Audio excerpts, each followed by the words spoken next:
પગ મને ધોવા દો રઘુરાયજી, ધોવા દો ને રઘુરાય. એજી મને શક પડ્યો છે મનમાં, તમારા પગ ધોવા દો રઘુરાયજી. રામ લક્ષ્મણ જાનકી ત્રણે તીર ગંગાને જાયજી. રામ લક્ષ્મણ જાનકી ત્રણે તીર ગંગાને જાયજી. નાવ માહી નીર તરવા ગુહ બોલ્યો ગમ ખાઈ, તમારા પગ ધોવા દો રઘુરાયજી, ધોવા દો ને રઘુરાય. એજી મને શક પડ્યો છે મનમાય, તમારા પગ ધોવા દો રઘુરાયજી. રજત મારી પ્રભુ કામણ ગારી મારી, નાવડી નાર બની જાયજી. રજત મારી પ્રભુ કામણ ગારી મારી, નાવડી નાર બની જાયજી. એથી અમારા રંક જનની આજીવિકા ટળી જાય, તમારા પગ ધોવા દો રઘુરાયજી. સુણી ચતુરતા ભીલ જનની, જાનકી મન મુશ્કાયજી. સુણી ચતુરતા ભીલ જનની, જાનકી મન મુશ્કાયજી. અભણ એવા આદરે કે ભણેલા ભૂલી ભૂલી જાય, તમારા પગ ધોવા દો રઘુરાયજી. નાવડી માહી બાવડી ઝાલી, રામજી ઉતરાયજી. નાવડી માહી બાવડી ઝાલી, રામજી ઉતરાયજી. પાર ઉતરીને પૂછ્યું તમે શું લેશો ઉતરાઈ, તમારા પગ ધોવા દો રઘુરાયજી. નાઈનું કાંઈ નાઈ લે નહીં, આપણ ધંધા ભાયજી. ખારવાનું કાંઈ લે નહીં, ખારવો ઉતરાય, તમારા પગ ધોવા દો રઘુરાયજી. અધમ ઉદાહરણ પતિત પાવન, એવા તમારા નામજી. અધમ ઉદાહરણ પતિત પાવન, એવા તમારા નામજી. ગુહ કહે હું ગંગા ઉતારું ને, તમે ઉતારો ભવ પાર, તમે ઉતારો ભવ પાર. તમારા પગ ધોવા દો રઘુરાયજી, ધોવા દો ને રઘુરાય. એજી મને શક પડ્યો છે મનમાય, તમારા પગ ધોવા દો રઘુરાયજી, તમારા પગ ધોવા દો રઘુરાયજી. ઓમ હરિ ઓમ શ્રી ગુરુભ્યો નમઃ. હરિ ઓમ. ઓમ સહનાવવતુ સહનૌ ભુનક્તુ સહ વીર્યં કરવાવહૈ तेजस्विनावधीतमस्तु मा विद्विषावहै। ॐ शान्तिः शान्तिः शान्तिः। शङ्करं शङ्कराचार्यं केशवं बादरायणं सूत्रभाष्यकृतौ वन्दे भगवन्तौ पुनः पुनः। ईश्वरो गुरुरात्मेति मूर्तिभेदविभागिने व्योमवद्व्याप्तदेहाय दक्षिणामूर्तये नमः। दयाकरं दयाकारं दान्तं धर्मप्रवर्तकं प्रणमामि दयानन्दं मदाचार्यवरं परम्।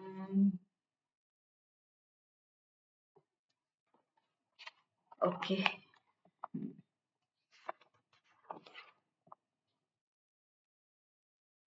મંગલાચરણ અને 9મો 10મો અને 11મો મંત્ર.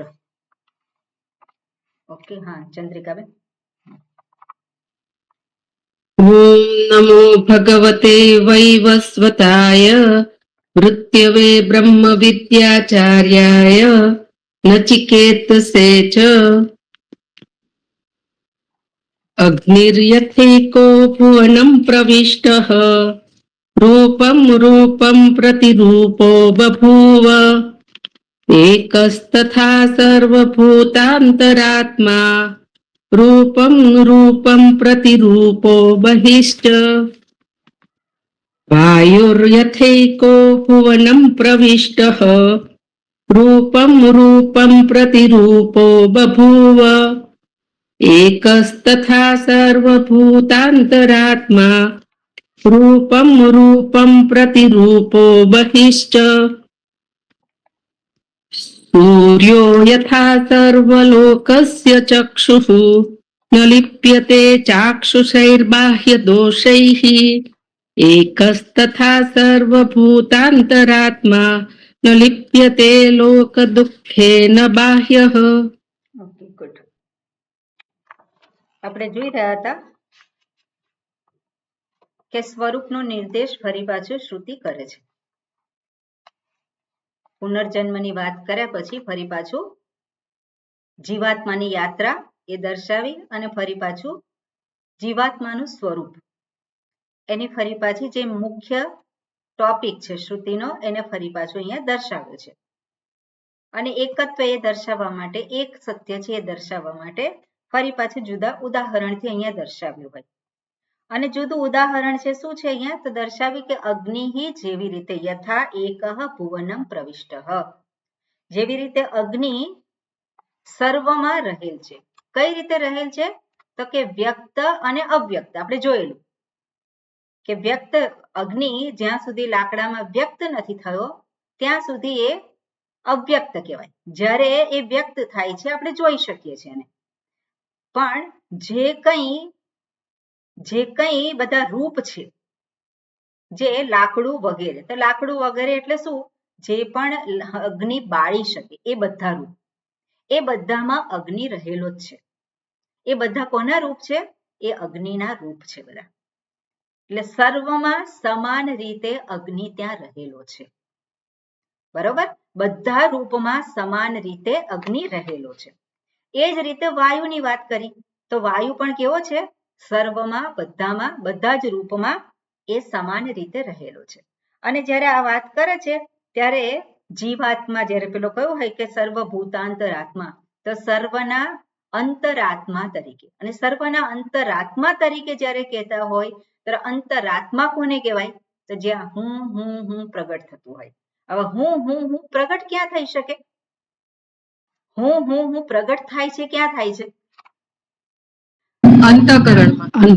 જ્યાં જીવ છે ત્યાં, જ્યાં પ્રાણીઓ છે. જડ વસ્તુમાં આપણે જોઈએ, જડ વસ્તુ છે તો જડ વસ્તુમાં આ પ્રગટ ના થાય. હું ના કે ત્યાં, પણ હું ક્યાં પ્રગટ થાય છે? જ્યાં સ્થૂળ શરીર, સૂક્ષ્મ શરીર બંનેનું જ્યારે એ થયો છે, બંનેનો સંયોગ થયો છે, અને ત્યારે ચેતનતા જે છે એ અંતઃકરણમાં આવે છે. અને એ અંતઃકરણ અને સાથે પેલો હું છે તો ત્યાં પેલો હું કહેનારો એક ઊભો થાય છે.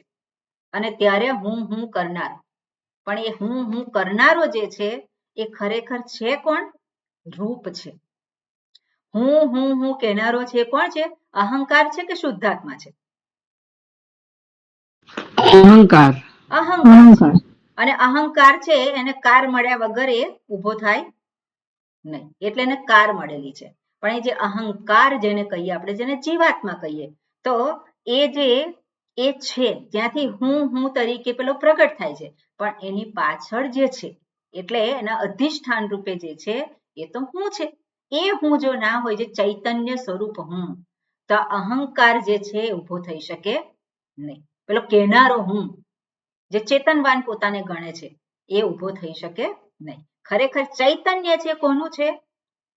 ચૈતન્ય એ સ્વરૂપ છે, પણ એ સ્વરૂપની જ અભિવ્યક્તિ જે હું તરીકે જે ચેતનવાન જે કરે છે, પોતાને ગણે છે, અને આ રીતે અહીંયા દર્શાવ્યું. આગળનો મંત્ર જે છે એમાં કયું હોય કે સૂર્યો યથા સર્વલોકસ્ય ચક્ષુઃ. તો જેવી રીતે સૂર્ય બધાને પ્રકાશિત કરે છે, અને છતાં પણ એમાં જે કંઈ દોષ છે એ પોતે ગ્રહણ કરતો નથી. અને આપણે જોયું હતું કે સૂર્યો યથા સર્વલોકસ્ય ચક્ષુઃ, સર્વલોકસ્ય ચક્ષુઃ, અને ત્યાં આપણે જોયું હતું કે બધાની આંખોને જોવાનું સામર્થ્ય પ્રદાન કરનાર એ કોણ છે? એ સૂર્ય છે. એટલે સૂર્ય જ્યાં સુધી પ્રગટ ના હોય ત્યાં સુધી ચક્ષુરેન્દ્રિય ગ્રહણ કરવાને અસમર્થ છે. હવે ચક્ષુરેન્દ્રિય છે એ જે કંઈ ગ્રહણ કરે છે, શું ગ્રહણ કરે છે? જગતને ગ્રહણ કરે છે. હવે જગત કેવું છે? જગત કેવું છે? જગત તો બદલાતું છે, જગત તો પણ એમાં ભાગ કરેલા છે, એટલે જગતમાં જુએ છે. તો આ ચક્ષુરેન્દ્રિય છે એ જગતમાં જુએ, કંઈક ખરાબ જુએ, કંઈક સારું જુએ. તે સારું જુએ કે ખરાબ જુએ એ ક્યાંથી એ જુએ છે? આ ચક્ષુરેન્દ્રિયને આધારે એ જુએ છે. જે ચક્ષુરેન્દ્રિયને પ્રકાશિત કરે છે કોણ? સૂર્ય. તો સૂર્ય એ એનો એટલે સૂર્ય જે છે એ સર્વની આંખ હોવા છતાં પણ આંખ દ્વારા જે કંઈ ગ્રહણ થયું એના કોઈ દોષ સૂર્યને લાગતા નથી. જોયું તો કોણે જોયું? સરસ દ્રશ્ય છે આપણે કહીએ તો સરસ દ્રશ્ય છે એ જોયું. કોણે જોયું? સૂર્ય કહે છે મેં જોયું. સૂર્ય કહે છે મેં જોયું. કોણ કહે છે? આ પેલો હું, આજે ચક્ષુરેન્દ્રિયની પાછળ પેલો રહેલો જે હું, અહંકાર જેને કહીએ છીએ, એને જોયું. એમાં સૂર્યને શું લેવા દેવા? એમાં સૂર્યને કોઈ લેવા દેવા નથી. એ જ રીતે આપણે જોઈએ કે આપણું જે સ્થૂળ શરીર હોય કે સૂક્ષ્મ શરીર અંતર્ગત ઇન્દ્રિયો કે મનમાં જે કંઈ વૃત્તિઓ ઉત્પન્ન થતી હોય, એમાં હું જે ચૈતન્ય સ્વરૂપ છે એને શું લેવા દેવા?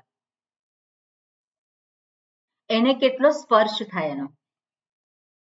ચૈતન્ય સ્વરૂપ હું એ કેવો છે? સૂર્ય સ્થાને છે. અને ચક્ષુરેન્દ્રિયથી જે કંઈ એ ગ્રહણ કરે છે, જે કંઈ થાય છે, એનો દોષ સૂર્યને લાગતો નથી. હવે આપણે થોડુંક વિચારીએ. હવે સૂર્ય આપણે કહીએ કે ચક્ષુરેન્દ્રિયને પ્રગટ કરે છે સૂર્ય, કારણ કે સૂર્યનારાયણની હાજરીમાં જ આ ચક્ષુરેન્દ્રિય કંઈ ગ્રહણ કરી શકે છે. હવે ચક્ષુરેન્દ્રિય જે કંઈ જુએ છે, એવી રીતે શ્રોત્રેન્દ્રિય, તો શ્રોત્રેન્દ્રિય શબ્દ ગ્રહણ કરે છે, ગ્રહણેન્દ્રિય ગ્રહણ કરે છે. તો એ શું છે? સાધન છે. એ શું છે? સાધન છે, બરોબર ને? હવે સાધનથી જે કંઈ ગ્રહણ થતું હોય એ સાધનનો દોષ છે?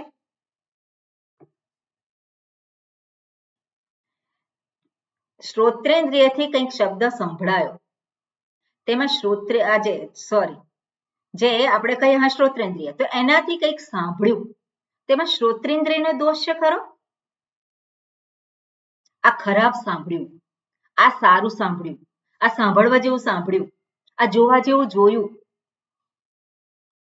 તો એવું કોણ કહે છે? દરેકનું મન કહે છે કે આ ખોટું છે. હું જ કહે છે. એટલે મન કહે છે એટલે કોણ કહે છે? હું. અહંકાર રૂપે હું. કયો હું? અહંકાર. જે અહંકાર. આ જોયું અને એની સાથે બેસી ગયો. જોયું અને પછી પોતે અંદર એટલે તાત્કાલિક બધું અંદર થાય છે એટલે સંસ્કાર છે જ ત્યાં અને એટલે સામે જોયું ને તરત આ ક્યાં જોવાઈ ગયું, આ ક્યાં સાંભળી લીધું, તરત પેલું અંદર થયા. પણ કોણ સાંભળનારો, કોણ જોનારો? હું. કયો હું? કયો હું? આજે સાધન દ્વારા જોડે જાણીએ તો આપણે હું સ્પષ્ટ રૂપે જાણવાની. હું જે શાસ્ત્ર દર્શાવે છે, જેને દર્શાવવા માંગે છે, અહીંયા સૂર્યના સ્થાને સૂર્યનું ઉદાહરણ આપી આપણને કહે છે. શું કહે છે? સૂર્યને જેવી રીતે કોઈ દોષ લાગતો નથી. એટલે ચોર ચોરી કરે તે સાચો સ્વરૂપે કોઈ દોષ નથી. હા અને કોઈ દોષ નથી એમ સાચા ઊંઘનો દોષ. એટલે જે આપણે કહીએ કે સૂર્યના સ્થાને જે આપણે કહીએ હું, પણ કયો હું? અહંકાર નહીં. અહંકાર તો ઉભો થયેલો છે, પણ અહમ જેને કહીએ છીએ ચૈતન્ય સ્વરૂપ હું, એ ચૈતન્ય સ્વરૂપ હું એમાં કોઈ પ્રકારના દોષ છે? એમાં સદગુણ છે? નથી દોષ કે નથી સદગુણ. અને હકીકત છે કે નહીં? અને હકીકતને કેટલી માનીએ છીએ આપણે? કેટલી માનીએ છીએ આપણે? આ હકીકત આપણે કેટલું સ્થાન આપીએ છીએ આપણા જીવનમાં? એટલે જે અહંકાર જે છે એ અહંકાર જે બની બેઠેલો આપણે કહીએ કે આ શરીર, ઇન્દ્રિય, મન, બુદ્ધિના આધારેનું અસ્તિત્વ છે. એમાં જે હું બેઠેલો છે એ જ આખું નાટક કર્યા કરે છે બધું. અને નાટકમાં આપણે શું કરીએ છીએ? એમાં આપણે એની અંદર ચાલ્યા કરીએ છીએ. એવું જ્યારે આપણને ખબર પડે, પેલું મૂવી ચાલતું હોય તો મૂવીની અંદર આપણે ઓતપ્રોત થઈ ગયા એટલે પેલો રડે અને તકલીફ થઈ પેલી હિરોઈનને કે પેલા હીરોને તકલીફ થઈને આપણે રડવા માંડીએ. પણ એમાં પડદાને શું? પડદાને શું? એટલે આગ લાગી તો પડદા ઉપર લાગી? પડદો સળગ્યો? નથી સળગ્યો. એ જ રીતે આપણે આપણું સ્વરૂપ છે એનો સ્વીકાર કેટલો? શાસ્ત્ર તો આપણને કહે છે, વારંવાર કહે છે આ તારું સ્વરૂપ છે, પણ છતાં પણ પેલું જે વ્યવહારિક સત્યના નામે આપણે જ્યારે કહેતા હોય કે આ તો વ્યવહારિક સત્ય છે, વ્યવહારિક સત્ય તો ખરું, વ્યવહારિક સત્ય ખરું, પણ વ્યવહારિક પારમાર્થિક છે? વ્યવહારિક પારમાર્થિક છે ખરું? એવું કોણ વિચારશે? ક્યારે વિચાર કરવાનો? ક્યારે વિચાર કરવાનો? ઊંઘી જાય ત્યારે વિચાર કરવાનો. પછી તરત જ કરવો પડે. છેલ્લો દેહ રાખવો પડે. હું ચૈતન્ય સ્વરૂપ છે એનું ભાન સદાય રહેવું જોઈએ.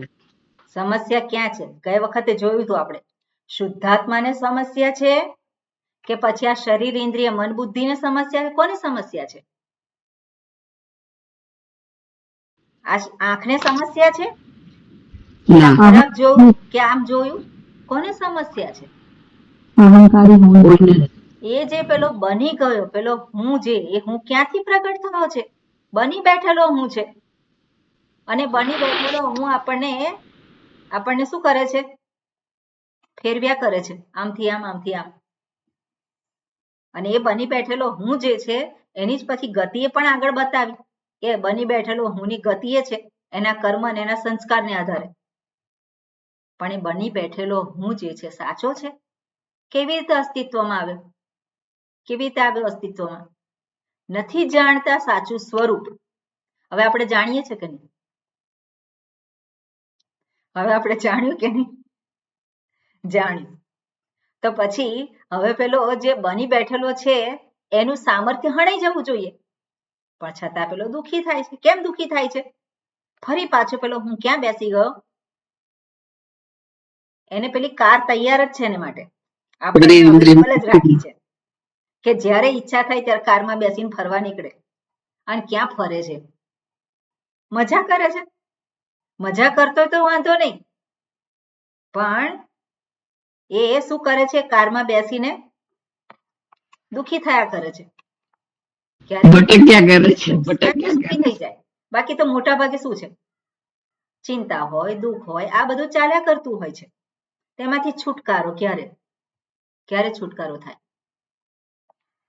ભગવાન છોડાવે ત્યારે ક્યારે છુટકારો થાય? પોતાનું સ્વરૂપનું ભાન થાય ત્યારે. સ્વરૂપનું ભાન થાય, સ્વરૂપની ઉપર આપણી સહી થાય કે હા, વારંવાર કહું છું, આપણે સહી કરવાની છે કે હા હું આ છું. એક વખત સ્વરૂપ નિષ્ઠા રાખવાની. એટલે એક વખત આપણે કન્વિન્સ થઈએ, આપણે એની પર સહી કરી, પછી એ દ્રષ્ટિએ આપણે વ્યવહારિક સત્યને જોવાનું. વ્યવહારિક સત્યને આધારે પારમાર્થિક સત્યને નથી જોવાનું, પણ પારમાર્થિક સત્ય જે છે ત્યાં આપણે એક સ્ટેન્ડ આપણે લીધું, બરાબર ને? આપણે ઉભા રહ્યા ત્યાં એક સ્ટેન્ડ લીધું અને પછી વ્યવહારને જોઈએ છે. અને ત્યારે વ્યવહાર જે છે એ આપણા માટે એવી સમસ્યાઓ ઊભો કરનારું ના રહે. બરોબર? એટલે આવું કેમ થાય છે તો એનો અહીંયા જવાબ આપ્યો છે આગળ. એટલે જે શું કહેવાય મંત્ર છે, એ મંત્રમાં તો એવી વાત કરી કે શુદ્ધાત્મા છે એને કોઈ લેવા દેવા નથી. શરીર, ઇન્દ્રિય, મન, બુદ્ધિ દ્વારા જે કંઈ થાય છે એની જોડે એને કોઈ લેવા દેવા નથી. શુદ્ધાત્મા એ રીતે બની રહે છે. બરોબર? હવે કેમ આવું થાય છે એનો અહીંયા જવાબ જે શાસ્ત્રમાં આપેલો છે. એટલે જેને કહી શકીએ આપણે જે અધ્યાસ ભાષ્ય છે. બ્રહ્મસૂત્રમાં સૌથી પહેલું અધ્યાસ ભાષ્ય આવે છે કે સમસ્યાનું મૂળ કારણ શું છે. સમસ્યા અનુભવાય છે, સમસ્યા છે એવું હું જોઉં છું, સમસ્યા જે છે મને દેખાય છે. હા, તો પછી જો સમસ્યા દેખાતી હોય તો પછી એનું મૂળ કારણ શું છે એ દર્શાવે છે. આપણે તો કહીએ છીએ કે સ્વરૂપનું અજ્ઞાન, પણ પછી શું? સ્વરૂપનું અજ્ઞાન એ આપણે કયા કરીએ એનાથી એ જાય નહીં. એટલે વચ્ચેનું જે સ્ટેપ જે છે પેલો આપણે કહીએ કે સ્વરૂપનું અજ્ઞાન છે, શુદ્ધાત્મા છે અને અનાત્મા છે. એક શુદ્ધાત્મા અને અનાત્મા. એ શુદ્ધાત્મા અને અનાત્માની વચ્ચે એક ત્રીજો એક ઊભો થયો છે. એક આત્મા અને બીજો અનાત્મા. એ બેની વચ્ચે એક ત્રીજો જે ઊભો થયો છે એ કેવી રીતે ઊભો થયો, જેને અહંકાર કહેવામાં આવે, કેવી રીતે ઊભો થયો છે એની હવે અહીંયા ચર્ચા કરી છે. ઓકે, એટલે ભાષ્ય વાંચીએ અને પછી આગળ એનું જોઈએ. બરોબર. હા રેખાબેન. લોકઃ હિ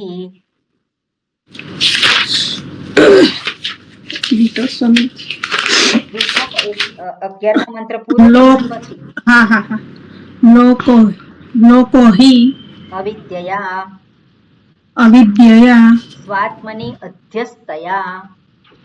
સ્વાત્મની અધ્યસ્તયા કામ કર્મોદ્ભવમ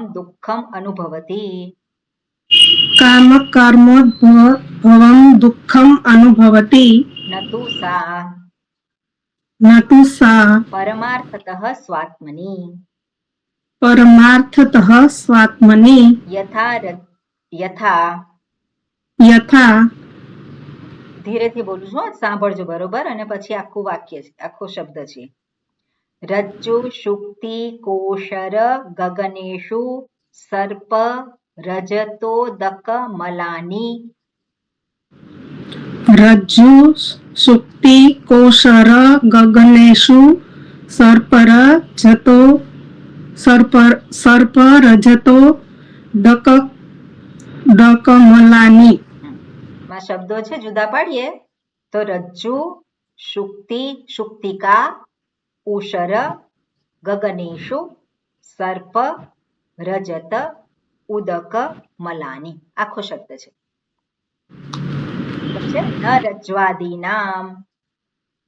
ન રજ્વાદીનામ સ્વતઃ દોષ રૂપાણી સંતિ સંસર્ગિણી વિપરીત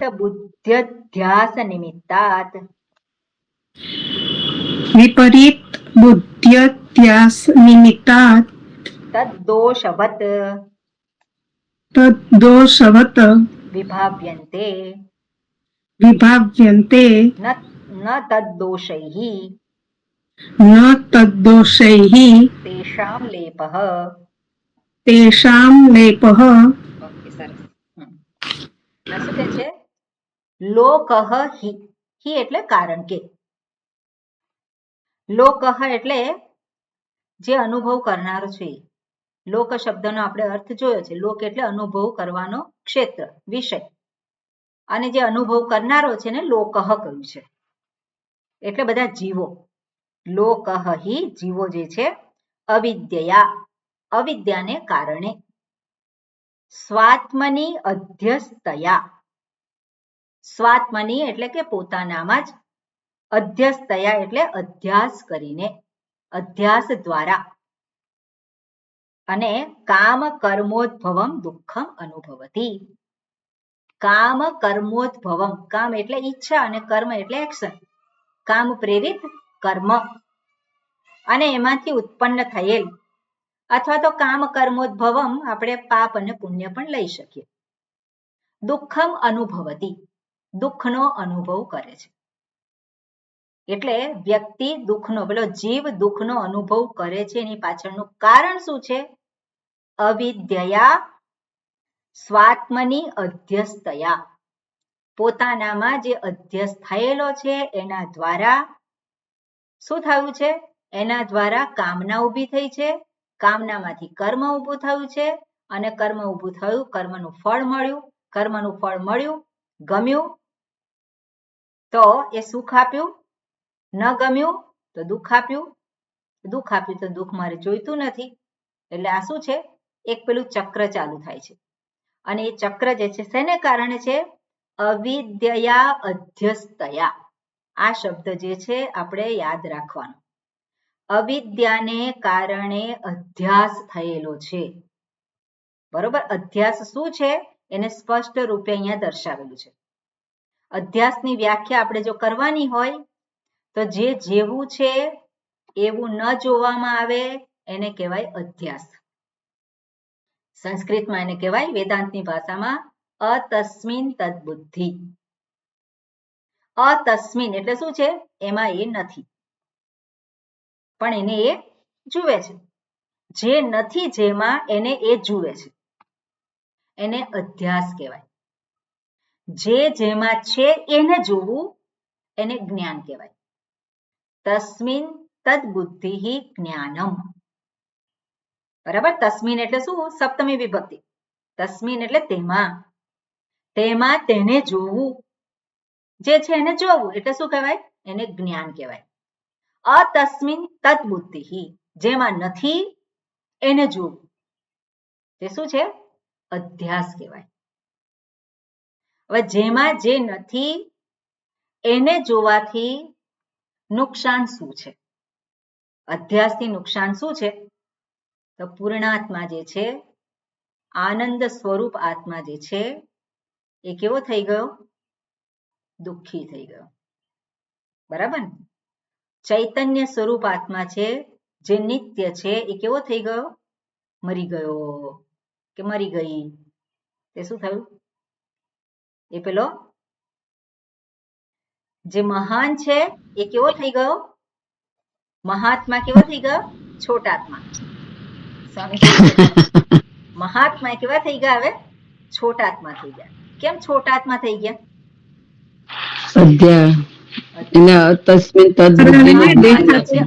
અવિદ્યાને કારણે અધ્યાસ થયો.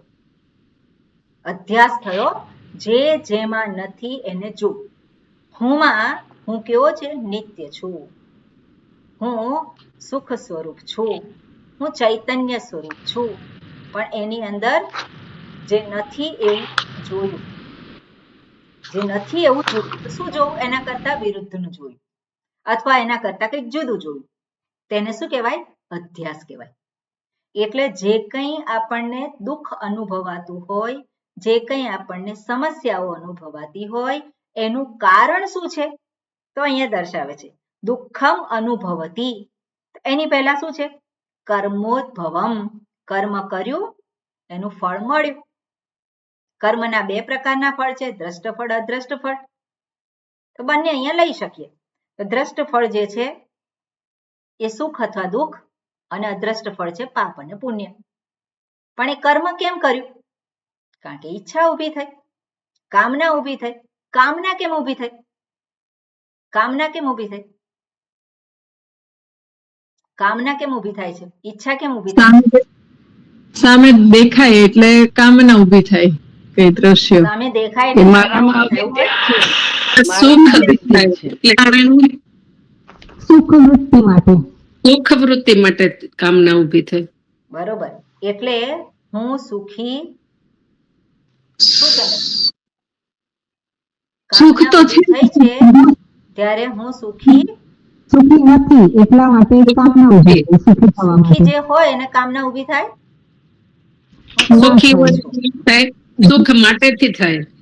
હા. જે ઈચ્છા ઊભી થાય છે એ ઈચ્છા કેમ ઊભી થાય છે બધું આપણે છે ને લખીને આપણે મનમાં વિશ્લેષણ કરવાનું. તો આપણને સાચું પેલા ટ્રેક ઉપર આપણે વિચાર કરતા થઈએ. તો કામના ઊભી થઈ છે, કોઈ પણ કામના કે ઈચ્છા ઊભી થાય છે એની પાછળનું કારણ શું છે? અંતરમાં કોઈક પ્રકારની અસ્વસ્થતા છે, અંતરમાં કોઈક પ્રકારની ઉણપતા અનુભવાય છે.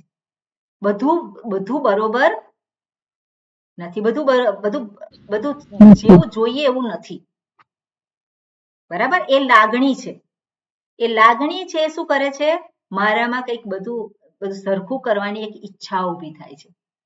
કંઈક એને આશા દેખાય અને પછી આશા પ્રગટ થાય, ઈચ્છા ઊભી થાય અને એ પ્રમાણે કરે છે.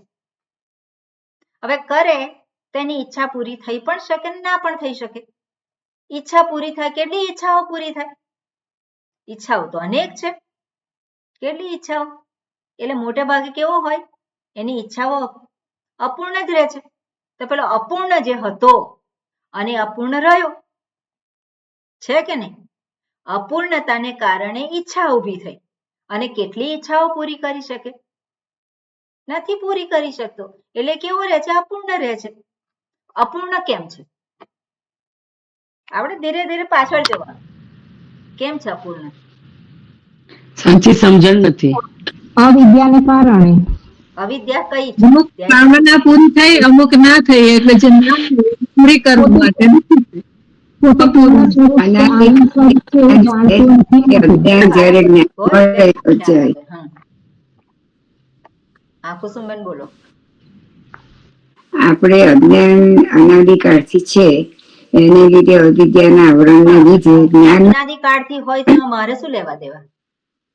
આપણે જ્ઞાન ના થાય ત્યાં સુધી આ અધ્યાસ રહે શરીરની અંદર અને ઇન્દ્રિયોને એટલે વિષયો પાછળ દોડીએ અને સુખની ઈચ્છા કરી આ જોઈએ આ જોઈએ આ જોઈએ. થાય શું પણ અવિદ્યાને કારણે શું જ્ઞાન ના થાય?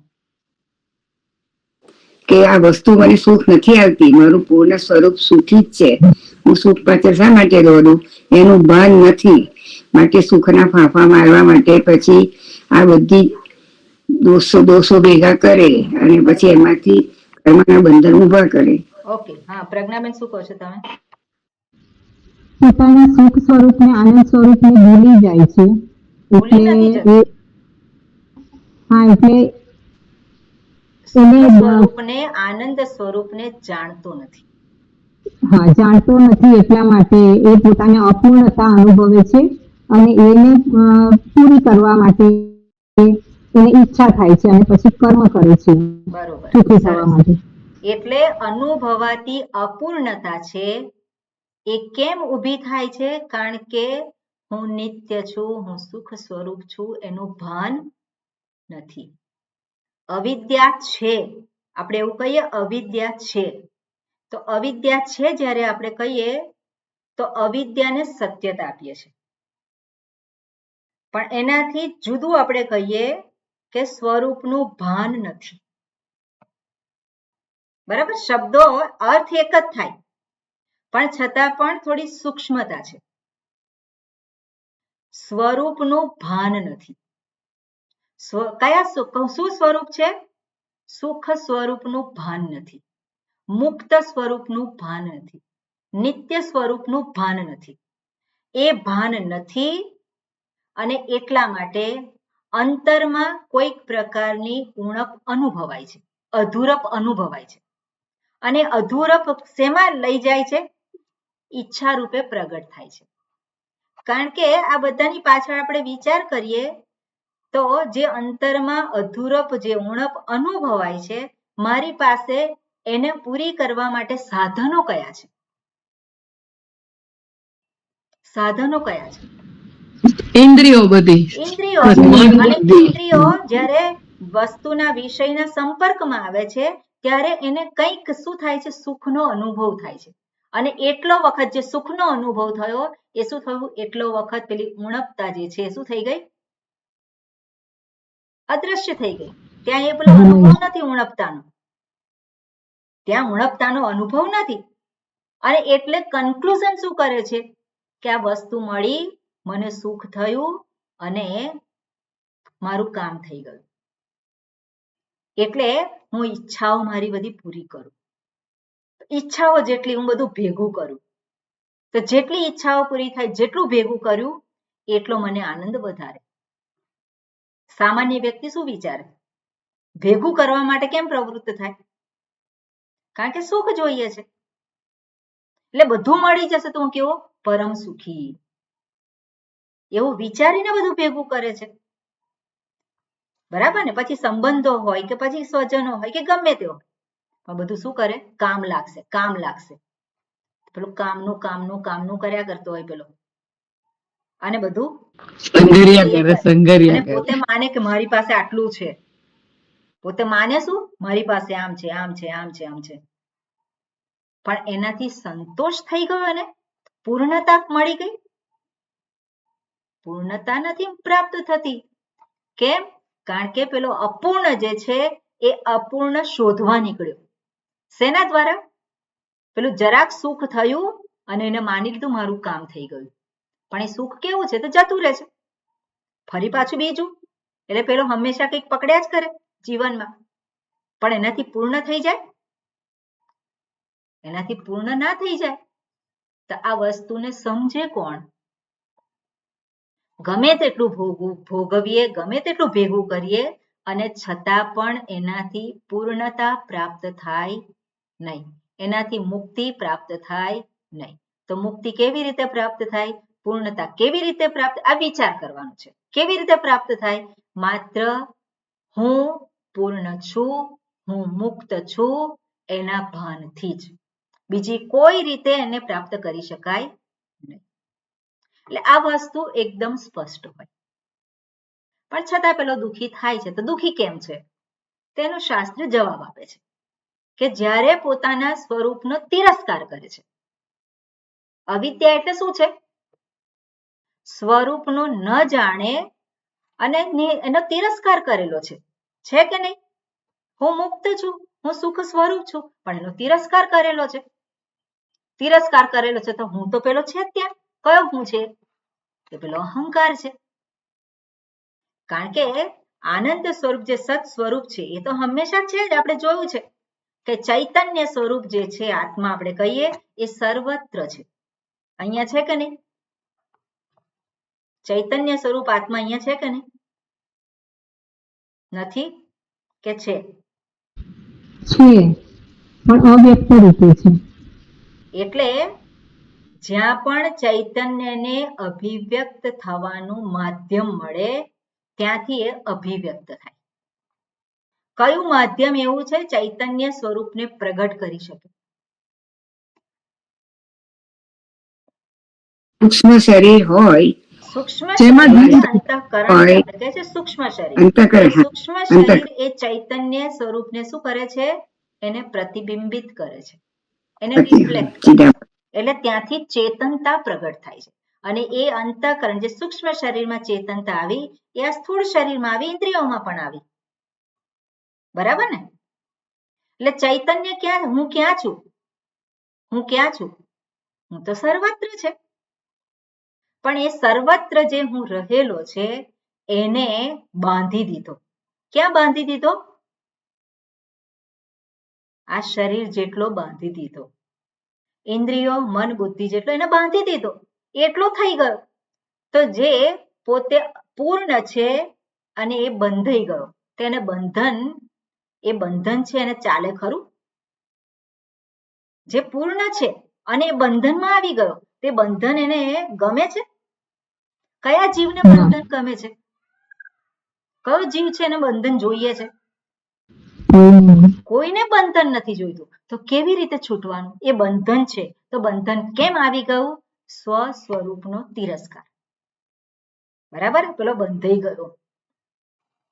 અને એ વસ્તુ અહીંયા દર્શાવે છે. એટલે શું કહે છે? લોકહિ અવિદ્યયા સ્વાત્મની અધ્યસ્તયા. પોતાનામાં જ અધ્યાસ દ્વારા શું થયું? કામ કર્મોદ્ભવમ દુઃખમ અનુભવતી. કામ કર્મ અને પછી દુઃખમ અનુભવતી. નતુ સા પરમાર્થતઃ સ્વાત્મની. ખરેખર પરમાર્થતઃ એટલે સત્યની દ્રષ્ટિએ જોઈએ, પારમાર્થિક રીતે જોઈએ તો એ સ્વરૂપમાં નથી. ઓકે, લોકહિ અવિદ્યયા સ્વાત્મની અધ્યસ્તયા. ઓકે, એટલે અધ્યાસની જ વાત કરે છે. અધ્યસ્તયા, અધ્યસ્તા જે છે, અધ્યસ્તયા તૃતીયા વિભક્તિ છે. તો અધ્યસ્તા અને એ સા એટલે અધ્યાસ જે છે, નતુ સા પરમાર્થતઃ સ્વાત્મની. અધ્યાસ જે છે એ પારમાર્થિક રીતે સ્વરૂપમાં નથી. અધ્યાસ એ ઊભો થયેલો છે. અતસ્મિન તદ્બુદ્ધિ. સ્વરૂપનો તિરસ્કાર છે, ત્યાં જે સ્વરૂપ નથી એને હું ગણી લીધું. એને શું કહેવાય? અધ્યાસ. બરાબર ને? સ્વરૂપનો તિરસ્કાર થયો ન જાણવાને કારણે. સ્વરૂપનો તિરસ્કાર કર્યો એ જ જે છે હું જે છે એ આજે આ બધા શું કહેવાય? એના દ્વારા પ્રગટ થયો. એને કહેવાય અધ્યાસ. એને હું ગણી લીધું. બરાબર, સ્પષ્ટ છે? એને કહેવાય અધ્યાસ. સ્વરૂપના તિરસ્કારને કારણે જે હું નથી એને એ રીતે જોઉં છું. એને કહેવાય અધ્યાસ. ઓકે, હવે અધ્યાસને અહીંયા દર્શાવે છે જુદા જુદા ઉદાહરણ દ્વારા. જુદા જુદા પ્રકારના અધ્યાસ દર્શાવે છે. એમાં શું કહે છે? યથા રજ્જુ શુક્તિકા ઉષર ગગનેશુ. સપ્તમી વિભક્તિ થઈ ત્યાં. યથા રજ્જુ શુક્તિકા ઉષર ગગનેશુ. 4 ઉદાહરણ છે. અને એમાં સપ્તમી વિભક્તિ, એમાં શું દેખાય છે? તો અનુક્રમે સર્પ એટલે રજ્જુની સાથે સર્પ જાય. સર્પ, રજત, ઉદક અને મલાની. એટલે રજ્જુમાં શું દેખાય છે? ને સર્પ દેખાય છે. શુક્તિકામાં શું દેખાય? શુક્તિકા એટલે છીપલું જે ચમકતી હોય પેલું ચાંદી જેવું. એટલે એમાં શું દેખાય છે? રજત. રજત એટલે ચાંદી. ઉષર, ઉષર એટલે રણ પ્રદેશ. રણ પ્રદેશમાં શું દેખાય છે? ઉદક. ઉદક એટલે મૃગજળ. હા, મૃગજળ, પણ એને શું કહે? જળ. ઉદક એટલે જળ. અને ઉષર, ઉષર જે છે એટલે રેતાળ જમીન જે હોય, પ્રદેશ હોય ત્યાં. અને ગગનેશુ તો ગગન છે. તો ગગનમાં શું દેખાય છે? મલાની. આકાશ કેવું પૂરું દેખાય છે, ક્યારેક કાળું દેખાય છે, ક્યારેક ધૂંધળું દેખાય છે. બરાબર ને? તો એ બધું જે છે એ મલાની. પછી આગળ શું કહે છે?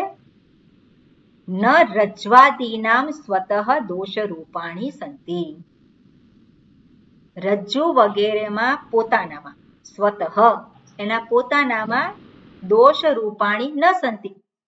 એનામાં પોતાનામાં કોઈ દોષ નથી. તો કેમ આવે છે? સંસર્ગિણી. સંસર્ગ છે, સંયોગ છે. શેનો સંસર્ગ છે? તો કે વિપરીત બુદ્ધિ અધ્યાસ નિમિત્તાત. વિપરીત બુદ્ધિ. વિપરીત બુદ્ધિ એટલે અહીંયા વિપરીત જ્ઞાન. બુદ્ધિ શબ્દનો અર્થ લેવાય વૃત્તિ અથવા તો જ્ઞાન. વિપરીત જ્ઞાન અધ્યાસ નિમિત્તાત. અને એનો અધ્યાસ થયેલો છે. અને એ નિમિત્તથી નિમિત્તાત તદ્દોષવત વિભાવ્યન્તે. એ રજ્જુ વગેરે કેવું દેખાય છે? દોષવત દોષથી યુક્ત એ દેખાડે છે. વિભાવ્યંતે પોતાને કેવું બતાવે છે? પોતે છે એવું એ બતાવતા નથી. એટલે પોતે છે એવું એ નથી બતાવતા કે પેલો જોનારો પણ જોનારો શું જુએ છે? જોનારો તો જે દેખાય છે જ જુએ છે, પણ કેવું જુએ છે? જોનારાને સત્ય જ્ઞાન નથી માટે જુએ છે. એટલે જોનારો અભ્યાસ. જુએ છે શું જુએ છે? પોતાની દ્રષ્ટિથી જુએ છે. એટલે કે છે ન દોષવત વિભાવ્યંતે ન તદ્દોષૈઃ તેષાં લેપઃ. તદ્દોષૈઃ એના દોષથી એને તેષાં લેપઃ ન એનો જે કંઈ દોષ છે એનાથી એને લેપ થતો નથી, એ લેપાતો નથી. હવે ઉદાહરણ આપણે જોઈએ કે રજ્જુ સર્પ. તો રજ્જુ સર્પનું ઉદાહરણ આપણે ઘણી વખત જોયું છે. રજ્જુમાં સર્પ જોવો. હવે પેલાની ઈચ્છા થઈ, હું સર્પ જોઉં. ઈચ્છા થઈ અને કામના ઊભી થઈ, હું સર્પ જોઉં. કામના નથી ત્યાં, ઈચ્છા નથી ત્યાં, પણ દેખાય છે. આપણને કંઈક વસ્તુ દેખાય, સરોજબેન, દેખાય એટલે ઈચ્છા થઈ જાય. કોઈ વસ્તુ દેખાય એટલે ઈચ્છા થઈ જાય એવું નથી, જરૂરી નથી. શું છે એ તો એમને મેં થાય.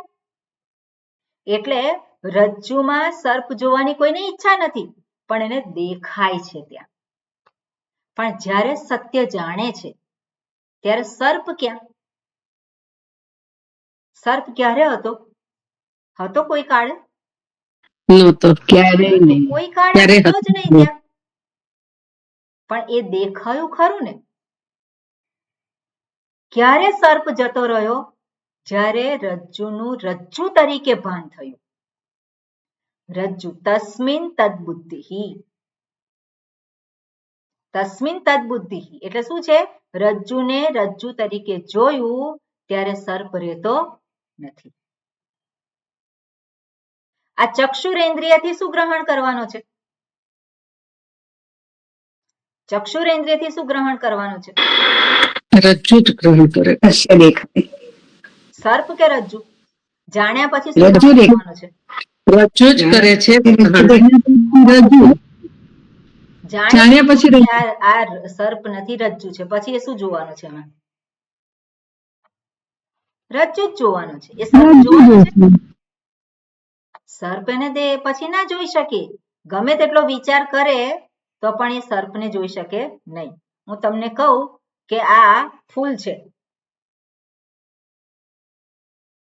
તો તમે વિચાર એ કરી શકો તમે? કારણ કે જે વસ્તુ છે એ તમે જોઈ અને જોઈ પછી તમે કહો કે આ ફૂલ છે, તમે ના જોઈ શકો. હું કહું કે આ પેન્સિલ છે, તો તમે વિચાર કરો કદાચ. આ તો પહેલેથી ખબર છે એટલા માટે. બાકી હું કહી શકું કે પેન્સિલ છે, તો તમે ના પાડો કે ના નથી. જ્યાં સુધી તમે પ્રત્યક્ષ રીતે ના જુઓ તમે કહી શકો કે ના નથી. એટલે પણ જ્યારે જોઈએ ત્યારે તો સ્પષ્ટ રૂપે આપણને ખબર પડી ગઈ કે ના આ તો પેન જ છે. પછી આપણે પેન્સિલ જોઈ શકીએ એમાં? ના જોઈ. એક પ્રકારનું આ ઉદાહરણ. બરોબર. બીજું ઉદાહરણ છે શુક્તિકા. તો શુક્તિકા જે છીપલામાં જોવાની ચાંદી. દરિયા કિનારે પેલો તડકો પડતો હોય અને પેલી છીપલાની અંદર પેલું ચમકતું હોય અને એમાં ચાંદી દેખાય. હવે ચાંદી જોઈ અને એની નજીક જાય કે દૂર જાય? એ નજીક જાય. નજીક જાય. પેલો સર્પ જોઈને દૂર ગયો, પણ ચાંદી જોયું તો શું થાય? એ નજીક ગયો. એટલે પ્રવૃત્તિ દર્શાવે છે. એકમાં નિવૃત્તિ, બીજામાં પ્રવૃત્તિ. હવે જ્યારે એને ખબર પડી કે આ તો ચાંદી નથી પણ શુક્તિકા છે, ચાંદી નથી પણ શું છે? છીપલું છે, ત્યારે એ શેને જુએ છે? છીપલાને જુએ છે.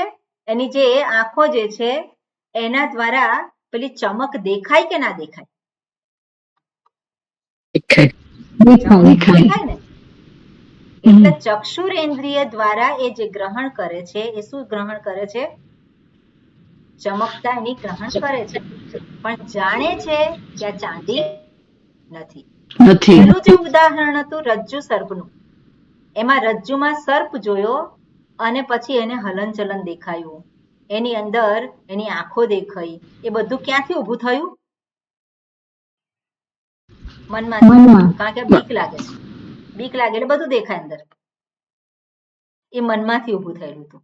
પણ અહીંયા શુક્તિકામાં ચાંદી જોવી, તેની જે ચમક જે છે, તો ચમક જે છે એ તો અત્યારે છે, એના મનમાંથી ઊભી થઈ? એ મનમાંથી ઊભી નથી થઈ, એ તો દેખાય છે આંખોથી. એટલે એ જે ઇન્દ્રિયથી દેખાય છે એ તો બની રહે છે, પણ હકીકત જે છે એનું ભાન એને થાય છે કે આ ચમકે છે, પણ એ છે શું? છીપલું છે, એ ચાંદી નથી. એટલે એની જે પ્રવૃત્તિ છે એ પ્રવૃત્તિમાંથી શું થવાનું છે? એમાંથી એ નિવૃત્ત થઈ જાય. બરોબર. હવે આગળ ઉદાહરણ છે ઉષર ઉદક. હવે ઉષર ઉદક, ઉષર એટલે શું છે કે જ્યાં એવી જગ્યા કે જ્યાં પ્રકાશના તરંગો સર્જાય, પ્રકાશ જે છે એના તરંગો સર્જાય અને એ પાણી રૂપે દેખાય આપણને. એટલે રોડ ઉપર પણ દેખાઈ શકે આપણને. હાઈવે પર જતા હોય પેલા તો ત્યાં હાઈવે પર દૂર દૂર જોઈએ તો પાણી દેખાય ત્યાં, અને એમાં તરંગોય દેખાય. અથવા તો રણ પ્રદેશમાં, અહીંયા જે ઉદાહરણ જે આપે છે તો રણ પ્રદેશનું છે. એટલે રેતીમાં જે પ્રકાશ પડે છે અને પ્રકાશથી પેલી જે ગરમ હવા હોય એ થાય, અને ગરમ હવા જે ઉપર જાય અને ઠંડી હવા નીચે આવે, અને એ જે એક પ્રવાહ ચાલુ થાય, એને કારણે એક એને શું લાગે કે પ્રવાહ છે, પાણીનો પ્રવાહ છે. ખરેખર રેતી જે છે ચમકે છે સૂર્યપ્રકાશને, અને એની અંદર આ એક અનુભવ થાય છે, એને દેખાય છે. હવે જે દેખાય છે ને, અને એને ખબર પડે કે આ ખરેખર પાણી નથી, પણ આ તો શું છે? કંઈ છે નહીં, આ માત્ર પ્રકાશ છે. તો હવે એવું જાણ્યા પછી એને એવું દેખાય કે નહીં? જાણ્યા પછી પાણી જે છે, આપણે કહીએ કે પાણી છે, પાણી ત્યાં એને દેખાય છે, પાણી છે ખરું ત્યાં? પાણી છે જ નહીં, પાણીનો તદ્દન અભાવ છે. પણ છતાં પણ એ ગ્રહણ કરે છે. કઈ રીતનું ગ્રહણ કરવાનું છે? એવું જ દેખાવાનું છે. શું દેખાવાનું છે? આ ચક્ષુરેન્દ્રથી દેખાય, શું દેખાવાનું છે? અને પાણી દેખાવાનું છે, પણ એ જાણે છે કે આ પાણી ખરેખર નથી. એટલે જે ખરેખર નથી અને છતાં પણ દેખાય છે, એટલે તદ્દન અભાવ છે. બરોબર. રજ્જુ સર્પની જેમ સર્પ ક્યારેય છે જ નહીં, એવી રીતે પાણી ક્યારેય છે જ નહીં. આગળનું ઉદાહરણ છે, એમાં શું છે? ગગનેશુ મલાની. તો આકાશમાં જે છે દેખાય છે ને મલિનતા. મલિનતા એટલે ભૂરું આકાશ દેખાય અને લાલ આકાશ દેખાય, તે બધું દેખાય છે. તો આકાશમાં છે, આકાશ એવું લાલ છે ને ભૂરું છે? આકાશ ખરેખર લાલ નથી, ભૂરું નથી, પીળું નથી, કાળું નથી, કોઈ રંગ નથી. એ તો કેવો છે? અસંગ છે, અને છતાં દેખાય છે. દેખાય તો છે એવું. કેમ દેખાય છે? કેમ દેખાય છે? આકાશ ભૂરું દેખાય છે, કેમ દેખાય છે? આકાશમાં આપણને બીજા કલરો આવી જાય છે, એટલે વાદળ આવે તો ભૂરું દેખાય, એટલે વાદળ આવી જાય તો પછી સફેદ વાદળ તો સફેદ દેખાય, કાળા વાદળ હોય તો કાળું દેખાય, પણ ભૂરું દેખાય છે. ભૂરું કેમ દેખાય છે? આકાશ સૂર્યના વધારે ફેલાય છે. શું? સૂર્યના જે કિરણો છે 7 રંગના, એમાંથી ભૂરો કલર મહાસાગરમાં વધારે ફેલાય છે અને એનું રિફ્લેક્શન આકાશમાં થાય છે. અચ્છા, એવું છે. એવું મને બહુ ખ્યાલ નથી ત્યારે. હા, એટલે એ જે 7 રંગો છે ને એમાંથી ભૂરો કલર કોઈ રંગ જ નથી, પણ આને લીધે જે કે છે આકાશ નથી, પણ કેમ દેખાય છે? સાગરનું પાણી જે ભૂરું દેખાય છે ને એનું રિફ્લેક્શન આવે છે. બરોબર. પ્રકાશનું પરાવર્તન કહી શકાય. એટલે આકાશનો કોઈ રંગ ન હોવા છતાં પણ આકાશ ભૂરું દેખાય છે. હવે પાછળ એની પાછળ સાયન્સનું જે હશે તે મને એકદમ ચોક્કસ ખ્યાલ નથી, પણ આપણે જોઈએ કે આકાશ કેવું દેખાય છે? ગોળ દેખાય છે. દેખાય છે કે નહીં?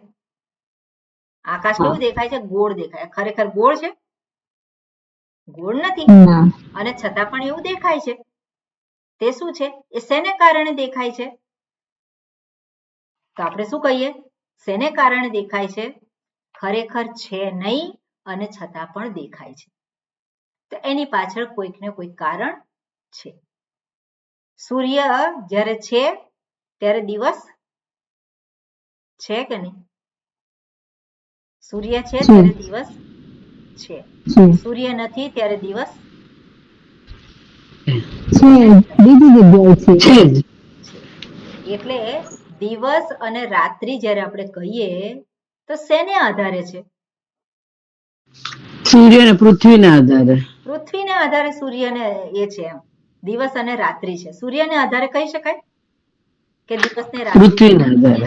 ના, પૃથ્વીના આધારે. પણ એટલે શું છે? એની ઉપર આરોપણ થયું. એટલે અહીંયા પેલાને દેખાય છે એવું, પણ કેમ થયું છે? એની પાછળ જે છે એવું એનું ભાન નથી. અને એટલા માટે જે નથી એવું એનામાં આરોપણ થયું છે. એટલે 4 આ ઉદાહરણ આપણને આ દર્શાવે છે. હવે આના સંદર્ભમાં આપણે જોવા જઈએ કે અવિદ્યાને કારણે અધ્યાસ છે. તો અવિદ્યાને કારણે જે અધ્યાસ છે, તો અવિદ્યા જે છે એમાં ન વિદ્યા અવિદ્યા, ન વિદ્યા અવિદ્યા. તો અવિદ્યા એના જુદા જુદા અર્થ બતાવે છે.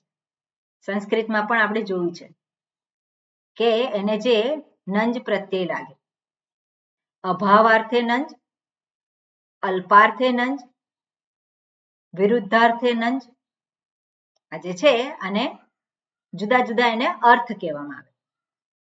અભાવાર્થે, અલ્પાર્થે, વિરુદ્ધાર્થે. જ્યારે કાંઈ ન હોય અને એમાં દેખાય, કાંઈ ના હોય અને એમાં દેખાય, તો શું છે? એને અભાવાર્થે કહેવાય. સૂર્યમાં દિવસ અને રાત છે ખરા?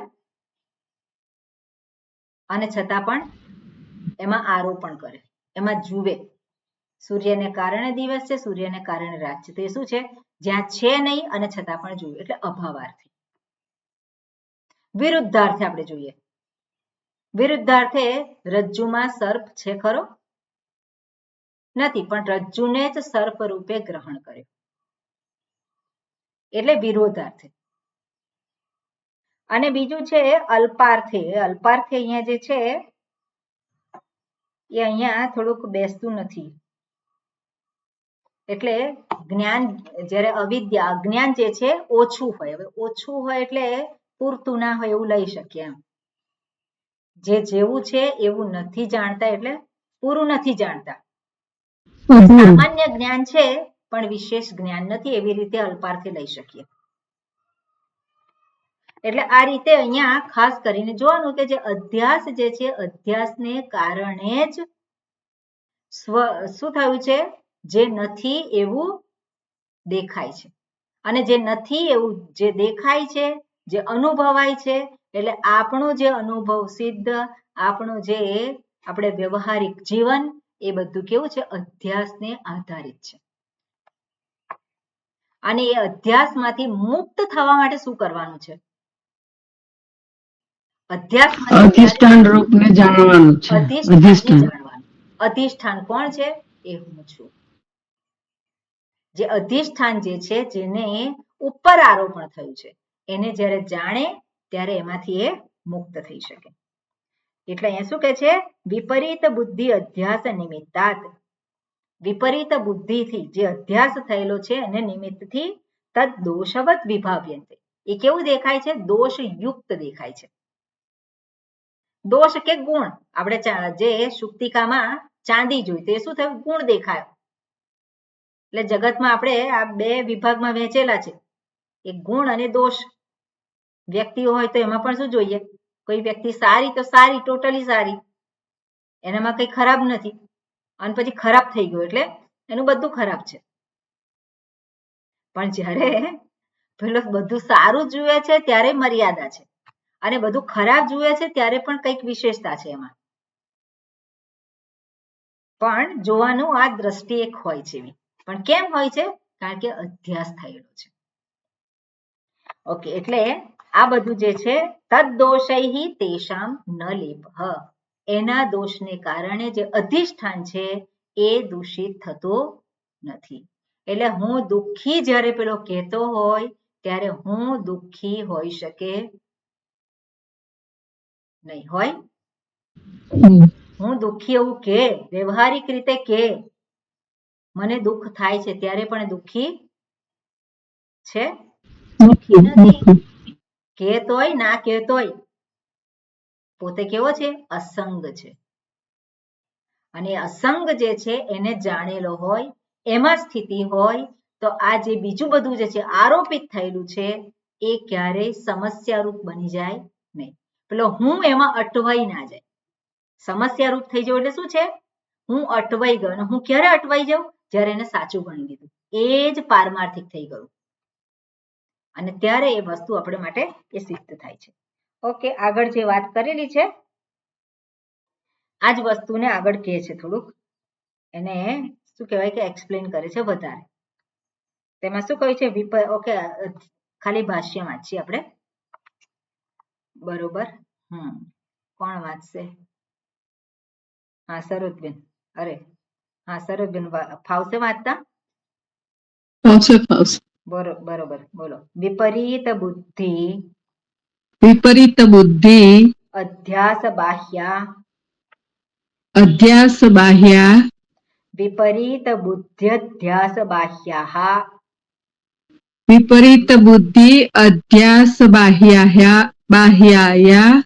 હિ તે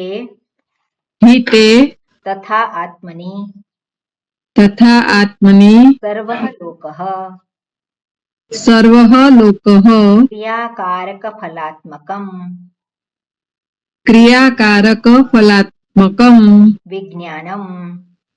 વિજ્ઞાનમ સર્પાદિસ્થાનીયમ વિપરીતમ અધ્યસ્ય તન્નિમિત્તમ જન્મ મરણાદિ દુઃખમ અનુભવતી. જન્મ મરણ અને દુઃખ આ બધું જે છે એ અનુભવનો વિષય છે. પણ એ અનુભવ એટલે એ સત્ય એવું છે નહીં. અનુભવ જે છે એ શેને કારણે છે? અધ્યાસને કારણે છે. અને અધ્યાસ નિવૃત્ત થઈ જાય, અધ્યાસ જતો રહે, અનુભવ જતો રહે કે રે? અનુભવ રે, એમાં સત્ય બુદ્ધિ ના રહે, સત્યતા ના રહે. બરાબર? એ વાત જે છે એને આપણે આવતીકાલે જોઈશું.